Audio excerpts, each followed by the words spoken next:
యెషయా గ్రంథము 55వ అధ్యాయము 8వ వాక్యం ధ్యానం చేసుకుందాం. నా తలంపులు మీ తలంపుల వంటివి కావు, మీ త్రోవలు నా త్రోవల వంటివి కావు. ఒక తండ్రి షాప్కి వెళ్ళి ఒక 2 యాపిల్స్ని కొనుక్కొచ్చి టేబుల్ మీద పెట్టాడు. తన కన్నబిడ్డ 4 ఏళ్ల పాపను పిలిచి, టేబుల్ మీద 2 యాపిల్స్ ఉంటాయి, ఒకటి నువ్వు తీసుకో, ఇంకొకటి నాకు ఇవ్వు తల్లి అని అడిగాడు. ఈ బిడ్డ ఆ 2 యాపిల్స్ని పట్టుకుని మంచిగా కడిగి మొదటి యాపిల్ని చేతిలో ఉంచుకొని దాన్ని కొరికి టేస్ట్ చేసింది. దాని వెనుకనే 2వ యాపిల్ని కూడా వెంటనే నోట్లో పెట్టుకుని కొరికింది. దీన్ని చూసి తండ్రి తన బిడ్డను గురించి ఆలోచిస్తూ ఉన్నాడు. ఒకటి నాకు ఇవ్వమంటే నా బిడ్డ 2 కొరికేసిందే అని మనసులో ఆలోచిస్తూ ఉంటే వెంటనే కూతురు వచ్చిందట, డాడీ ఈ రెండిట్లో 2వ యాపిల్ చాలా టేస్ట్గా ఉంది, ఇది నువ్వు తీసుకో, మొదటిది నేను తీసుకుంటానని చెప్పిందట.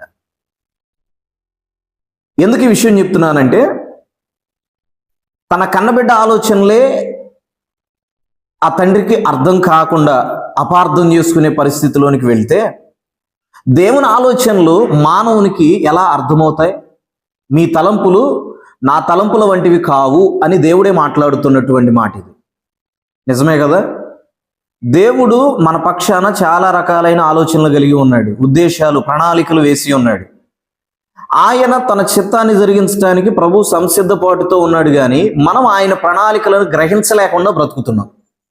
చాలాసార్లు నువ్వు ఆశించింది జరగనప్పుడు, నువ్వు వెళ్ళినది సఫలం కానప్పుడు, నువ్వు మొదలుపెట్టింది పూర్తి కానప్పుడు, నీ కుటుంబంలో వైవిధ్యమైనటువంటి సాతాను శోధనలు ఎదురవుతూ ఉన్నప్పుడు, కష్టాలు, కన్నీళ్లు, బాధలు, నిందలతో కూడిన జీవితాన్ని వెళ్ళబుచ్చుతూ ఉన్నప్పుడు, రేపేం జరుగుతుందో అని భయాందోళనతో బ్రతుకుతున్న సమయంలో దేవుడు తన ఆలోచనలు నీ జీవితంలో ఎలా నెరవేరుస్తున్నాడనే విషయాన్ని పక్కన పెట్టేసి, దేవుడు ఉంటే నాకెందుకు ఇలా జరుగుతుంది, దేవుడి యొక్క ఆలోచన నిజంగా నా పక్షాన ఎందుకు నెరవేరట్లేదు అని చెప్పని బాధపడతా ఉంటున్నావు.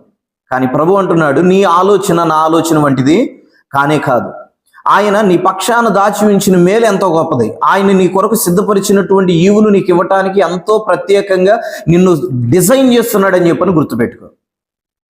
యోసేపు తన అన్నల బాధను భరించి హింసకు లోనైన వాడై, అమ్మివేయబడిన వాడై, పోతిఫర్ ఇంట్లో పనివాడై, చెయ్యని తప్పుకు నిందను మోసిన వాడై, జైలు పాలైన పరిస్థితులను అనుభవించాడు. నిజంగా ఆ సమయంలో తను అనుకుని ఉండొచ్చు, నా జీవితం ఎందుకని ఇలా వెళుతూ ఉంది, అన్ని కష్టాలు, కన్నీళ్లు, నిందలు, అవమానాలు, వేదనలు, జైలు అనుభవించే పరిస్థితులు, దుఃఖభరితమైనటువంటి స్థితిగతులు, తల్లి దూరమై, తండ్రి దూరమై, ఉన్నవారందరికీ దూరమై, దేశం కాని దేశం, భాష కాని భాష, మనుషులు కాని మనుషుల మధ్యలో నేను ఎందుకు బ్రతకాల్సి వస్తుందని చెప్పని బాధపడుతూ ఉన్నాడు.